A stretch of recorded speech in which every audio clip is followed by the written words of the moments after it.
Hi, this is Wisdom for Women Only again, and I'm talking about wives and basically Christianity in general and what we're supposed to be. This is a Bible study of sorts for women only.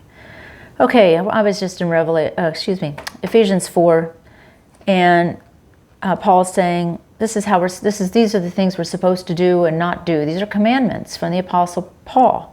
That all bitterness and wrath and anger and clamor and evil speaking be put away from you with all malice, and be kind one to another, tender-hearted, forgiving one another, even as God for Christ's sake has forgiven you.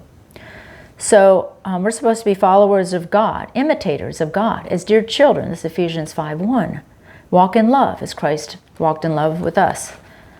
But fornication and all uncleanness or covetousness, let it not once be named among you as becometh saints. So, fornication. You know, how many women marry as virgins? I heard Pearl Davis say the statistic is like 4 to 5% of all women are virgins when they marry. It's supposed to be 100%, ladies.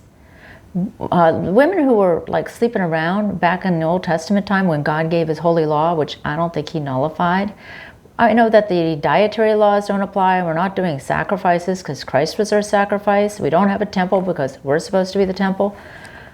But we're not supposed to be sleeping around. Fornication is still a sin, and fornicators will be in the lake of fire. Revelation 21:8. Revelation 9:20 and 21.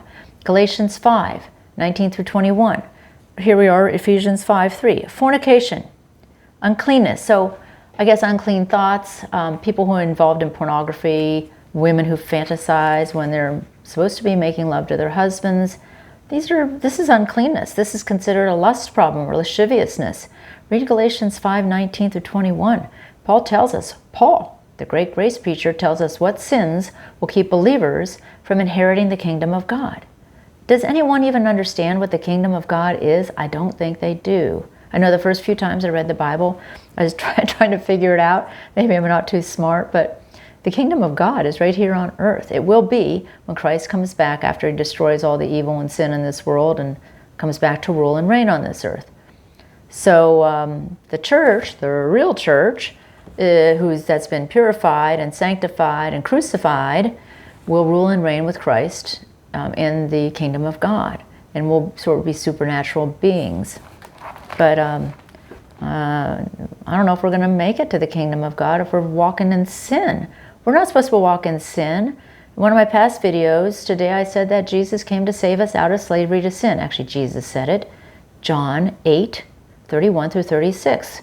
We're supposed to be saved out of slavery to sin. If we're not saved out of slavery to sin, we're not saved. We're not heaven-bound or kingdom-bound. Covetousness. God considers it to be idolatry. So if you're coveting your neighbor's husband, or you're coveting your neighbor's car, or you're coveting anything, or coveting a new dress or tons of money, or you want to get rich and get the riches of the wicked will be stored up for the poor or for the righteous. We're not supposed to be coveting riches. So what are we supposed to be doing? We're supposed to be giving thanks. Know ye not that no whoremonger, that's a loose, promiscuous person. So us ladies, we should not be having babies out of wedlock. We should not be tricking men into marrying us or being connected to us by having a baby out of wedlock. We shouldn't even be on birth control. God said to be fruitful and multiply. Why are we not doing that? I'm not a Catholic, but the Catholic Church is right on that one. For this you know that no whoremonger, person sleeping around, loose person, fornicator, promiscuous person, or unclean person, or covetous man who is an idolater has any inheritance in the kingdom of Christ and of God. Let no man deceive you with vain words, for because of these things, these sins, comes the wrath of God on the children of disobedience. All right, more to come.